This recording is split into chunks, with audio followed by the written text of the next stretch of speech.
Ano ba naman yan, anak? Tayo na nga lang dalawa magkasama sa buhay tapos iiwan mo pa ako. Sana pala nawala na lang ako na magkasakit ako noon. Dahil iiwan mo lang din naman pala ako kapag tumanda na ako. Naman, ang OA niyo po. Hindi naman kita iiwan eh. Dito pa rin naman kami titira ni Jane kasama niyo. Ayaw niyo nun, kapag wala ako, nandyan siya para alagaan kayo. Pero sa ngayon, masaya lang pa siya ma, kaya siya muna nga alagaan natin. So pabigat na ako para sa'yo. Pagkatapos ng lahat ng sakripisyo ko sa'yo, gaganituhin mo lang ako. Naman, iba naman pagkakaintindi niyo eh. Buntis si Jane kaya kailangan ng ekstrang ingat. Ayaw niyo ba na may maliit na bata na ulit dito sa bahay? Mas masaya na yun dahil 4 na tayo rito. Ay hindi, hindi ka mag-aasawa. Paano mo pa ako aalagaan kung may pamilya ka na? Hindi matanggap ng nanay ni Ryan na mag-aasawa na siya. Nabuntis kasi nito nang wala sa plano ang kasintahan na si Jane. At dahil nga nangyari na lahat, naisipan na nilang magpakasal para maging formal para sa pamilya nila ang kanilang pagsasama bago pa lumabas ang anak nila. Nag-iisang anak lang si Ryan at mag-isa siyang pinalaki ng mama niya. Dahil pinagbubuntis pa lang si Ryan ng mama niya ay iniwan na sila ng kanyang ama. Ray, paano yan? Ayaw yata ng mama mo sa akin. At parang ayaw rin niyang makasal tayo. Lagot ako sa magulang ko kapag hindi mo ko pinanagutan. Sino ba kasi nagsabi sa'yo na hindi kita pananagutan? Jane, may sariling isip na ako. At nasa tamang edad na rin tayo. May trabaho rin ako kaya bakit hindi? Paano yung mama mo? Ako nang bahala kay mama. Intindihin mo na lang, matanda na kasi kaya bugnutin at emosyonal minsan. Huwag kang mag-alala. Kapag kasal na tayo at dito tayo sa inyo tumira, susuyuin ko siya hanggang sa magustuhan niya rin ako. Talaga? Gagawin mo yon? Oo naman, bakit hindi? Siya ang lola ng magiging anak natin. At mama mo siya kaya mama ko na rin siya. Napakaswerte ko talaga sa'yo. Hindi talaga ako nagkamali na ikaw ang niligawan at minahal ko. Plus magiging nanay pa ng anak ko. Naku, binobola mo na naman ako. Hindi bola yun. Kahit na ayaw ng mama ni Ryan na ikasal sila ng girlfriend na si Jane, wala rin itong nagawa dahil ayaw rin ng magulang ng dalaga na hindi panagutan agad ni Ryan ang pinagbubuntis nito. Simple lang ang naging kasal nila. Sa West lang at tanging mga pamilya at malalapit na kaibigan lang din ang mga naging bisita at sponsors nila ng araw na yun. Napakasaya naman ni Jane dahil sa wakas, magiging buo na ang pamilya nila ni Ryan. Sa bahay sana ng mga magulang ni Jane sila titira. Ngunit dahil nga walang makakasama ang mama ni Ryan sa bahay nito, pinili nilang mag-asawa na sa bahay na lang muna nila Ryan sila tumira. Pinag-iipunan pa kasi nila ang pagkakaroon ng sarili nilang bahay. Ma, dito po namin pinili ni Jane na tumira para may kasama po kayo habang nasa trabaho ko. Huwag po kayong mag-alala, ma. Marunong naman po ako sa gawaing bahay basta po hindi makakasama kay baby gagawin ko. Abay dapat lang no? Kinuha mo sa akin ang anak ko, kaya dapat pagbayaran mo. Ma, hindi ko naman po inaagaw si Ryan sa inyo. Kahit po mag-asawa na kami, kayo pa rin po ang mama niya. Oo nga naman ma, kita mo nga may madadagdag pa. Lola ka na. Nang dahil dyan sa pag-aasawa mo, makukuba ka na lalo sa pagtatrabaho. Baka kung dati nasasamahan mo pa ako mamalengke at mag-zumba, ngayon hindi na, dahil sa babaeng yan. Nagkatinginan na lang ang mag-asawa nang tumalikod na ang mama ni Ryan at pumunta na sa kwarto nito. Pabagsak pang sinara ang pinto, kaya medyo napaiktad sa gulat ang dalawa. Iniisip rin noon ni Jane na hindi magiging madali ang pagkuha niya sa loob ng biyenan niya. Ngunit nasa isip niya rin na nasa ganong sitwasyon na sila kaya wala na silang magagawa pa kundi ang pakisamahan na lang ang matanda. Sa kabilang banda, nauunawaan din naman ni Jane ang biyenan niya kung bakit parang ayaw nitong mawala ang anak, lalo na ngayon na magiging magulang na rin siya. Mahal, pasensya ka na kay mama. Dapat pala, Noon pa pinakilala na kita agad eh. Hindi yung kung kailan magkakaanak na tayo saka ako pa ginawa. Nasanay kasi siyang kami lang dalawa eh. Nagsisisi ka bang dumating kami ni baby sa buhay mo? Siyempre naman hindi. Ano ka ba, Jane? Hindi dahil nahihirapan tayo kay mama nagsisisi na ako. Kayo ng anak natin ang pinakamasayang nangyari sa buhay ko. Tulungan mo na lang akong intindihin si mama, ha? Ano ka ba? Kahit hindi mo naman sabihin, gagawin ko pa rin eh. Sige na, at dali na natin ang mga gamit natin sa kwarto at ako na magluluto ng tanghalian natin.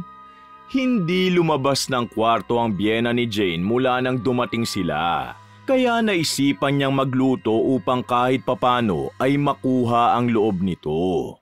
Tinulungan naman siya ng kanyang asawa na si Ryan sa paghahanda, kaya mas naging mabilis ang kanilang pag-aasikaso. Siniguro rin ni Jane na malinis ang kusina upang hindi ito magalit sakaling malaman na ginamit nila ito. Nang matapos silang magluto, sinabi ni Jane sa asawa na tawagin na ang kanyang ina para sabay-sabay na silang kumain. Pinuntahan naman ni Ryan ang mama niya, ngunit kinailangan pa niyang kumatok dahil nilak nito ang pinto. Ilang ulit pa siyang kumatok bago siya pinagbuksan ang pinto. Ma, halika na po, nagluto po si Jane para sa inyo. Ha? Pinakialaman niya ang kusina ko? Ayoko pa naman na iniiba ang ayos ng mga gamit ko sa kusina. Ma, dalawa kaming nandun kanina.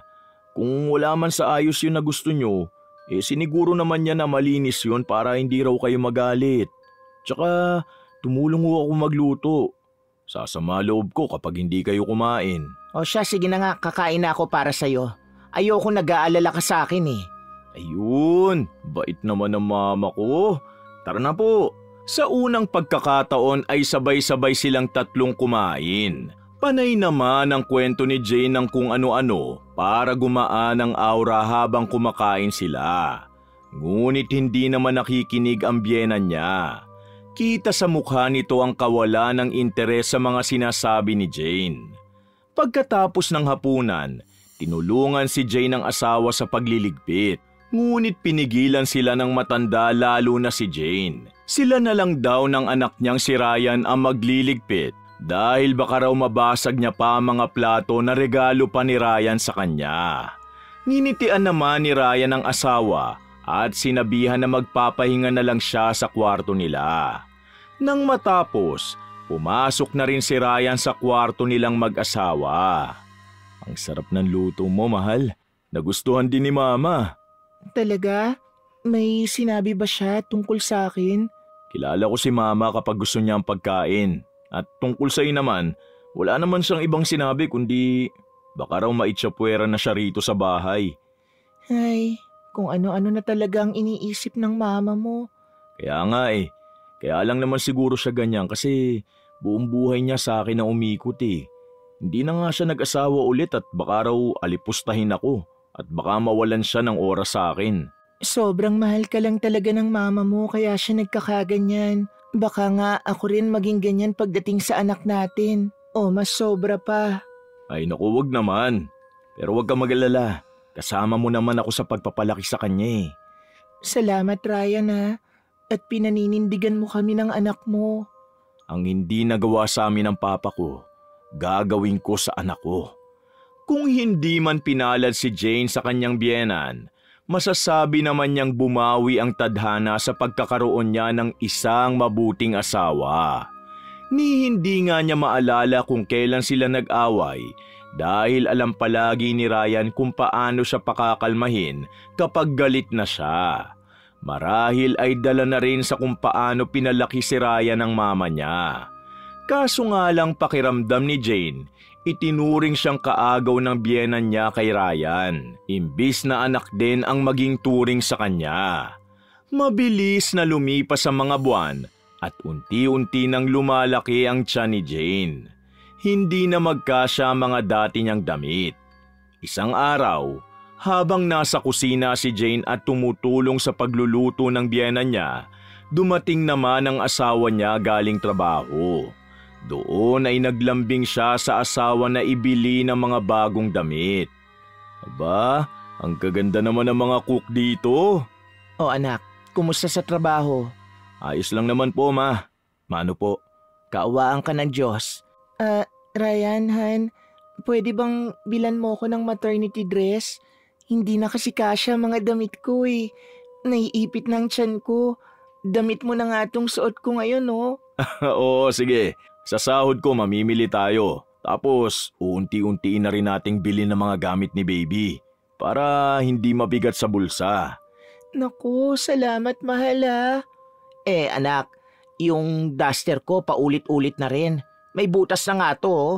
Mga panloob ko halos gula-gulanit na rin ang iba. Sige po ma, wala pong problema. Pero magtipid pa rin tayo ha. Alam nyo naman kung magkano lang sahod ko at wala pang trabaho si Jane. Nagpapabili lang ako ng damit, ang dami mo na agad sinabi. Parang sinasabi mo tuloy na pabigat ako sa inyo ha. Mas mahal mo pa yung babae na yan kaysa sa akin na sarili mong ina. Dahil lamang sa simpleng bagay na yon, agad na nagtampo ang biyena ni Jane. Tumalikod ito at tumungo sa kanyang kwarto. Nagkatinginan na lamang ang mag-asawa. Parang sa bawat salitang binibitiwan nila ay nagiging malaking issue na agad sa mama ni Ryan. Dahil sa mga ganitong pangyayari, unti-unti nang nararamdaman ni Jane na parang nagiging masikip ang bahay para sa kanilang tatlo. Hindi dahil sa aktwal na espasyo, kundi dahil sa malamig at may distansyang pakikitungo ng biyenan, lalo na sa kanya. Parang natatakot na ako magsalita ng kahit ano kapag nandyan si mama. Baka kasi kung ano na namang isipin niya at masamain agad niya. Jane, hindi ba napag-usapan na natin to? Nahabaan mo pa ang pag-intindi sa mama ko. Han, buntis ako. Nag-iiba rin ang emosyon ko minsan. Kinokontrol ko naman pero may mga pagkakataong hindi ko kaya. At natatakot akong magkasagutan kami ng mama mo balang araw. Kaya naisip kong lumipat na lang kaya tayo. Bumukod. Ganun naman talaga dapat kapag mag-asawa, di ba? Hindi nakikipisan sa magulang. Ay, alam ko. Pero alam mo rin na wala pa tayong sapat na ipon para bumukod. Isa pa, ayokong maiwan si mama rito na mag-isa. Lalo na at matanda na siya. Hindi rin ako makakampante na maiwan ka sa bahay mag-isa lalo na't buntis ka. Sige, saka na muna natin pag-usapan yan. Dalan mo na siya ng pagkain sa kwarto niya at baka malipasan na yun ang gutom. Pinili na lamang ni Jane na unawain ang kanyang biyenan. Hindi na rin niya pinilit si Ryan na bumukod para iwasan na rin ang tensyon sa pagitan nila ng biyenan niya. Nang sumahod na si Ryan, namili na nga sila ng mga kailangang gamit kasama ang biyenan. Ang sadya talaga nila ay bumili ng mga gamit para sa kanilang anak at ng mga bagong damit para kay Jane. Dahil hindi na nga kasya sa kanya mga luma niyang damit. Ngunit sa halip na mga yon ang mapagtuunan ng pansin, panay turo at kuha ng biyenan niya ng mga damit na gusto nito para sa sarili at mga gamit sa bahay na hindi naman nila talaga kailangan. Habang si Jane ay iilan lang ang kinuha. Oh, mahal, ba't yan lang ang kinuha mo? Di ba ang dami ng sinabi mong kailangan na bilhin? Ha? Tama na siguro to. Sa susunod na lang. Baka kasi kapusin na tayo eh. Oo nga naman anak. Sa susunod na sahod mo na lang at marami rin akong kailangan bilhin eh. Ito kailangan ko rin tong lutuan na to at luma na yung ginagamit ko sa bahay. Ma, pwede bang ibalik mo na yung mga kinuha nyo? Hindi naman gamit sa bahay ang pinunta natin dito eh. Mga gamit para sa anak ko at kay Jane. Kasi wala na siyang magagamit. Anong sabi mo? Kapag siya pwede pero kapag ako hindi? Ano bang pinakain sa inang babae na yan? At mas inuuna mo pa siya kaysa sa akin na nanay mo? Ma naman, magtatalo pa ba tayo rito? Hindi ganun kalaki ang budget ko. At isa pa ma, buntis ang asawa ko. At ilang buwan na lang manganganak na siya. Kaya nga inuunti-unti namin ang mga gamit eh kasi hindi ko kayang biglain. Ayos pa naman yung mga gamit natin sa bahay at napag-usapan na natin to, di ba? Ay hindi, nilaso na ng babaeng yan ang utak mo. Kaya binabaliwala mo na akong nanay mo. Ma, kalma lang po. Wala naman po kong intensyon na ganyan. Ryan, sige na. Pagbigyan mo na si Mama. Ayos lang talaga ako. Wow! Ngayon bait-baitang ka sa harap ng anak ko. Pero sinasadya mo talaga na pagsabihan niya ako ng ganon. Ma, pwede ba tumigil ka na? Pinagtitinginan na tayo ng mga tao rito, oh. Nakakahiya na. At ngayon kinakahiya mo na ako. Sige, kayo na lang ang mamili at uuwi na ako. Napabuntong hininga na lamang ang asawa ni Jane at hinayaan na lang ang kanyang ina na umuwi. Binalik naman nila ang ilang mga bagay na kinuha ng biyenan niya. Mga gamit na hindi naman talaga kailangan. Ngunit sa kabilang banda, pinakiusapan ni Jane ang asawa na bilhin ang ilan sa mga damit na napili ng biyenan. Pati na rin ang lutuan na gusto nito para mabawasan ang tampo nito sa kanila. Dahil medyo natagalan sila sa pamimili ng mga gamit para sa kanilang anak, napagpasyahan nilang sa labas na lamang kumain. Nag-ikot-ikot din muna sila saglit para makahinga at makalayo kahit sandali sa tensyon sa bahay at sa nanay ni Ryan. Hindi ko na talaga kilala si Mama. Hindi naman siya ganyan eh.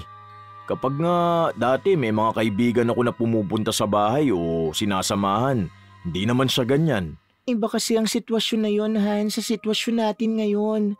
May sariling pamilya ka na kasi. Yung kaibigan kasi pwedeng wala, pwedeng meron.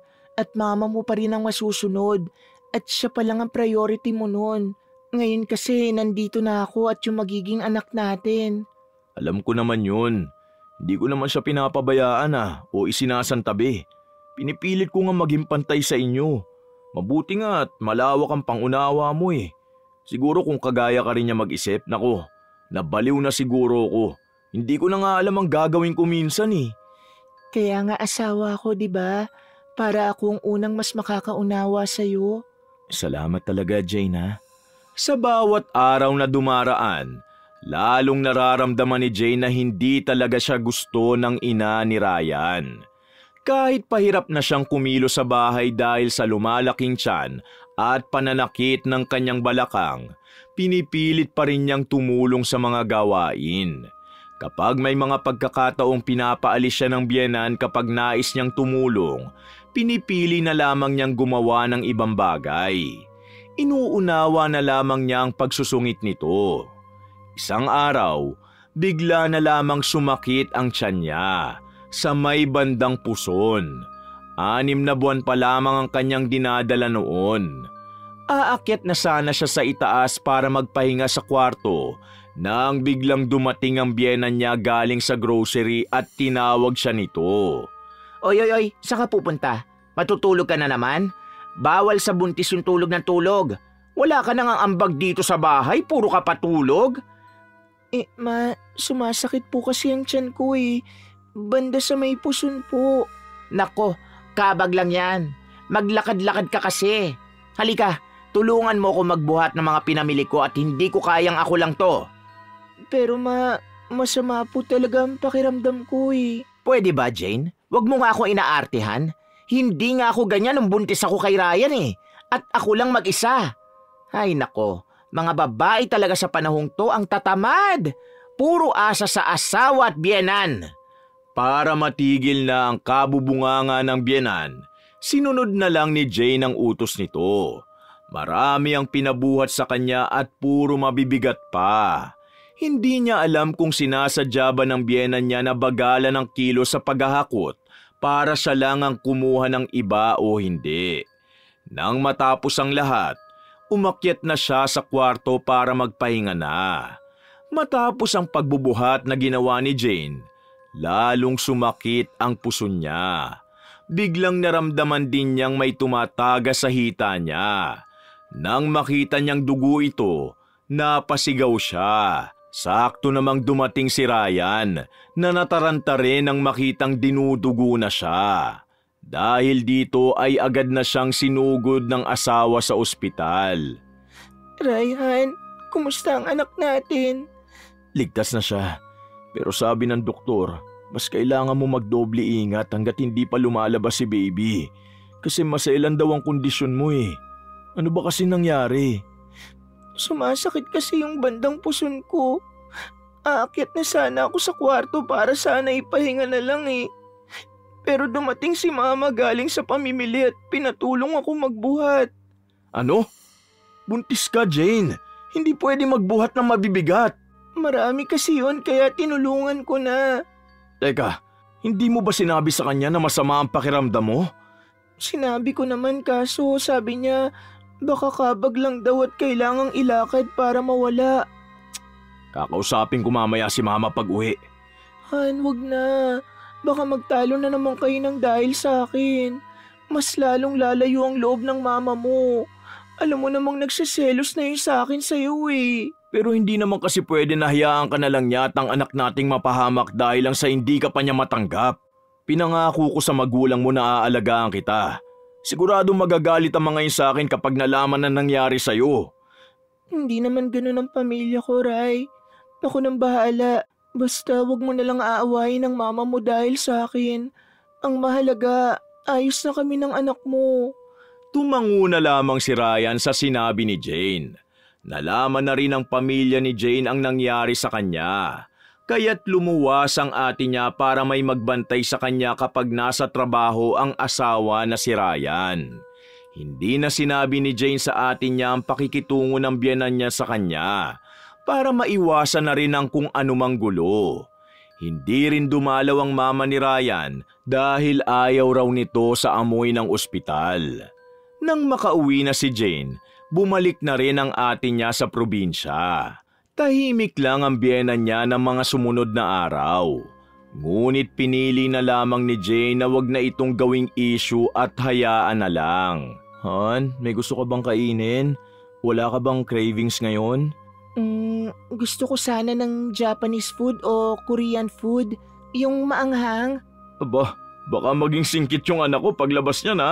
Pagkain pala ng mga Hapon at Koreano ang gusto mo eh. Singkit ka naman eh. Sigurado kung kamukha mo siya. Nako, malaki na nga ang ginastos sa ospital tapos mamahaling pagkain pa ang gusto. Bigyan mo na lang ako ng pera anak at ako nang bahalang bumili ng pwede nating kainin. Oh, si Mama na lang daw ang bibili, Jane. Sige, ayos lang. Bigyan mo na lang ng pera si Mama. Binigyan ng pera ni Ryan ang kanyang nanay. Akala nila magluluto na lang ito sa bahay at mamimili lang ng mga kakailanganin niya.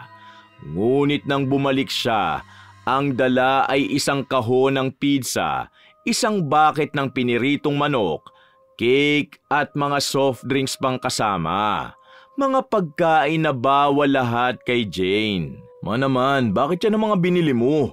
Bawal kay Jane yan. Akala ko ba bibili ka ng lulutuin mo? Akin kasi ngayon. Akala ko ngayon ang birthday ko. Kaya naisipan kong bumili ng mga paborito mong pagkain nung bata ka pa na laging nire-request mo kahit kaarawan mo. Huli na nang malaman kong sa susunod na buwan pa pala ang birthday ko at mali ako nang natignan na petsa. Naman, nananadya ba talaga kayo? Hindi naman po dahil ayaw nyo sa asawa ko ang dami nyong dahilan at ginagawa para iparamdam sa kanya yon. Akala nyo ba hindi ko nakikitang nakikipagkumpetensya kayo sa kanya pagdating sa akin? Ryan, tama na yan. Mag-advance celebration na lang tayo. Kakain na lang ako kahit konti. Hindi. Magbihis ka at sa labas tayo kakain. Kita mo? Nagiging bastos ka na sa akin mula na makasama mo ang babaeng yan. Sige, umalis na kayo. Dalhin nyo na rin ang mga gamit nyo at kalimutan mo na na ako ang mama mo. Uminit na rin ang ulo ni Ryan ng mga oras na yun. Pinigilan pa siya ng asawang si Jane at sinabihan na pagpasensyahan na lang ang mama niya, ngunit hindi ito nakinig. Nang gabi ring yun, nag-alsabalutan silang mag-asawa at pumunta sila sa bahay ng ninang Marley ni Ryan. Matalik din itong kaibigan ng mama niya. Matandang dalaga na ito at nag-iisa lang sa bahay niya at malapit si Ryan dito. Kaya't nakisuyo ito na kung pwede ay doon na muna silang mag-asawa. Nalaman niyo ng mama ni Ryan dahil tinawagan siya ng ninang ni Ryan na si Marlene. Dito na muna sila sa akin at wala naman din akong kasama sa bahay. Tingnan mo, mas kaya pang tumira ng anak ko sa ibang bahay kaysa kasama ako na mama niya. Aba, ako lang din naman mag-isa rito, no? Yang asawa niyang lumalason sa utak niya kaya nag-iiba ng ugali ni Ryan. Mare, intindihin mo rin sana na may pamilya na si Ryan at malapit ka na maging lola. Normal lang na maging concerned siya sa pamilya niya. At isa pa, mabait ang anak mo. Kilala ko si Ryan. Tanggapin mo na lang kasi na hindi na lang ikaw ang babae sa buhay niya. Nako, kahit ano pang sabihin niya at kahit may sarili na siyang pamilya, ako pa rin ang nanay niya. Matanda na ako at hindi ko alam kung hanggang kailan na lang ang buhay ko. Kaya dapat ako munang isipin niya, Mare. Hay nako, Mare, pahinga ka na. Masabalitaan na lang kita tungkol sa kanila rito, ha. At bukas, dadalawin kita riyan sa inyo. Akala ni Jane ay gagatungan ni Marlene ang biyenan niya habang naririnig ang pag-uusap nila sa telepono. Ngunit hindi naman pala. Iniisip niyang kung paano rin siya sa bahay ng biyenan ay ganun din sa bahay ng ninang ng asawa niya. Ngunit mabait si Marlene sa kanya. Hindi siya nito pinakikilo sa bahay kasi nabanggit ng asawa niya na masela ng pagbubuntis niya. Ang ilan sa mga gawaing bahay naman, ginagawa ni Ryan pagka-uwi galing sa trabaho o kapag walang pasok. Kinabukasan, umalis ang ninang Marlene ni Ryan at pumunta sa bahay nila. Mare, kumusta ka naman dito? Ayos lang naman. Heto, parang mabigat ang pakiramdam. Nagpatingin ka na ba sa doktor? Samahan na kita. Pahinga lang siguro ang kailangan ko, Mare. Kausapin mo kasi ang anak mo. Magkasundo na kayo at tanggapin mo na ang manugang mo. Mabait naman si Jane eh. Kaya bakit hirap kang magustuhan siya? Mabait? Inagaw nga niyang anak ko sa akin. Hindi inagaw ni Jane ang anak mo. Nag-asawa lang si Ryan, Mare. Ay, Diyos ko, Dadang. Ang ibang magulang kapag matanda na ang mga anak nila, gusto na nga nila mag-asawa na eh. At magkaapo. Pero ikaw parang ayaw mong bitawan ng anak mo eh. Ay nako, nasa hustong gulang ng anak mo. Nasa 30 na nga eh. Ay hindi. Hindi ko nga sigurado kung ang anak ko ba ang tatay ng pinagbubuntis niya eh. Habang nag-uusap sila, bigla na lamang nahilo at nawala ng malay ang nanay ni Ryan. Agad na dinala ito ng ninang ni Ryan sa ospital. Tinawagan din ito si Ryan na agad namang pumunta para tingnan ang kalagayan ng nanay niya. Nang dumating ang resulta, walang makitang problema ang doktor kaya't agad na inuwi na nila ito sa bahay. Dahil walang nakitang diferensya sa kanya, naisip na naman ni Ryan na naghahanap o gumagawa na naman ng dahilan ng mama niya para lang umuwi siya sa kanila. O anuhan, kumusta si Mama? Wala namang nakita sa mga test sa kanya. Baka nga umaarte lang yun para umuwi na ako. Pero hindi ko gagawin yun hanggat hindi siya nagbabago at hindi kanya tinatanggap. Naman, mama mo pa rin yun. Hindi ako mapapakali at makakatulog kapag iniisip kong baka may sakit talaga si Mama. Kasi minsan hindi naman nakikita agad yan ng mga doktor, di ba? Tapos ganyan ka pa sa kanya. Han, umuwi na tayo sa inyo. Nakumbinsi rin naman kalaunan ni Jane ang asawa na bumalik at umuwi na sa kanila ng araw na lumabas ang biyenan niya sa ospital. Sa ilang araw na pananatili nila sa bahay, hindi sila kinakausap ng matanda. Iniisip ni Jane na baka may tampo pa ito sa kanila kaya ganon. Silang mag-asawa na lang din ang gumagawa ng gawaing bahay dahil halos nasa kwarto lang talaga ang mama ni Ryan. Hindi rin ito halos ginagalaw ang pagkaing dinadala sa kanya, kaya nag-aalala na rin si Jane para sa biyenan. Napansin naman ni Jane na may mga pantal sa mukha at braso ang biyenan niya nang puntahan niya ito sa kwarto nito para linisan sana. Natakot naman siya nang biglang hawakan na lamang siya nito ng mahigpit sa braso at tinignan ng matalim. Bigla itong nangisay at natumba, kaya't agad na tinawagan niya ang asawa. Ryan, si Mama nawala ng malay. Ano? O sige, papaalam lang ako sa boss ko at uuwi agad ako. Tawagan mo rin si Ninang Marlene baka matagalan ako eh. Sa ospital na sila pinuntahan ng asawa niya dahil naunang dumating ang ninang ni Ryan sa bahay nila. Ngunit gaya ng nauna, wala pa ring makitang problema sa kanya ang doktor kahit nagsusuka at biglang nagwawala na lang ang nanay ni Ryan. Dumarami naman lalo ang mga pantal nito sa katawan. Diyos ko, ano ba nangyayari sa mama mo, Ryan? Mare, ano bang nangyayari sa'yo? Bakit ganun? Palaging wala nakikita ang doktor na problema sa kanya. Kitang-kita na nga na hindi maayos ang kalagayan ni mama eh. Hindi kaya kinukulam si mama? Manggagamot ang papa ko. Pwede nating subukan na dalhin siya sa amin. Walang makita ang mga doktor sa kanya dahil baka may gumagawa ng hindi maganda kay mama. Nang makalabas ng ospital ang nanay ni Ryan, agad na bumiyahe sila pauwi sa probinsya. Sa bahay ng magulang ni Jane kasama ang ninang ni Ryan na si Marlene. Tulala pa rin at hindi makausap ang biyena ni Jane. Nang makarating ay agad na tiningnan ng tatay ni Jane ang biyena niya. Hinawakan niya ang mga kamay nito at tinignan ng mga palad. Nakulam ang mama mo, Ryan. Po? Sino naman po ang gagawa sa kanya niyan? Malalaman natin yan ngayon. Agad na sinimula ng tatay ni Jane ang panggagamot sa ina ni Ryan. Dinasalan niya ito at may inilagay sa pagitan ng mga daliri ng paa ni Dadang. Doon na napahiyaw si Dadang na parang nagwawala. Sinubukang awatin ni Ryan ang tatay ni Jane na si Nardo nang makitang nasasaktan ng mama niya. Ngunit pinigilan siya nito. Hindi yan ang nanay mo, Ryan. Huwag mo rin guguluhin ang ginagawa ko. Nasasaktan po kasi siya eh. Hindi yan si Balae. Ang mangkukulam yan. Sino ka? At bakit mo ito ginagawa sa kanya? Sumagot ka! Masyadong mayabang ang matandang yan patungkol sa anak niya at kinukumpara pa sa amin. Dapat lang sa kanyang mawala ng tamang bait dahil mahilig siyang mang-insulto at mayabang pa. Pinagyayabang pa niya ang anak niyang bastardo naman. Natahimik si Ryan sa narinig niya. Nasaktan siya dahil hindi niya alam na pinagmamalaki pala siya ng mama niya sa ibang tao, ngunit nagawa pa niya itong iwan. Inalo na lamang siya ni Jane at pinagaan ang loob. Hindi naman naging madali ang pakikipagtagisan ng ama ni Jane sa mangkukulam.